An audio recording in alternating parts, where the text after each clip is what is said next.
Please please అండి, దయచేసి ఒక్క లైక్ చేసి చివరి వరకు చూడండి. ఈ వీడియో చాలా బాగుంటుంది. ఏమేమో వీడియోలు చూస్తూ లైక్స్ కొడుతుంటారు, కానీ లైఫ్లో జరిగే వాటి గురించి చెప్తే ఎవరు లైక్స్ చేయడం లేదు. ఇటువంటి వీడియోస్ కావాలంటే తప్పకుండా లైక్ చేయండి. అబ్బాయిలు ఆలోచిస్తూ ఉంటారు, ఆంటీల కోరికలు ఎలా ఉంటాయి, ఎక్కువగా యంగు అబ్బాయిలను ఎందుకు ఇష్టపడతారు, అసలు వాళ్ళు ఏం చేస్తారు అనే డౌట్తో ఉండిపోతారు.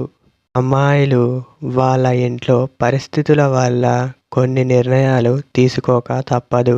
కొత్తలో మ్యారేజ్ చేసుకున్నప్పుడు ఇద్దరు ఒపీనియన్తో ఉంటారు. తరువాత మెల్లిమెల్లిగా బిజీగా ఉండడం, తనపై కేర్ చూపించకపోవడం వంటివి చేస్తారు.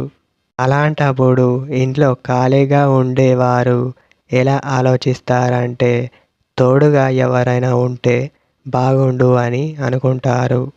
ఎందుకంటే ఎవరైనా సరే, అది అబ్బాయి అయినా ఆంటీ అయినా ఎవరైనా వాళ్ళని పట్టించుకోకపోతే కొన్ని సందర్భాల్లో నిర్ణయాలు తీసుకోవడం జరుగుతుంది.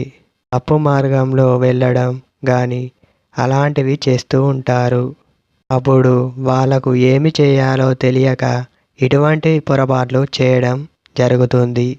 తప్పు చేశావు అని వాళ్ళను వేధించడం కంటే మీరు ఎలా ఉన్నారో ఒకసారి ఆలోచించుకుంటే ఎటువంటి ప్రాబ్లం అనేదే ఉండదు. ఎవరైతే తనపై ఎక్కువగా కేర్ చూపెడతారో అలాంటి వాళ్ళతో ఉండడం జరుగుతుంది.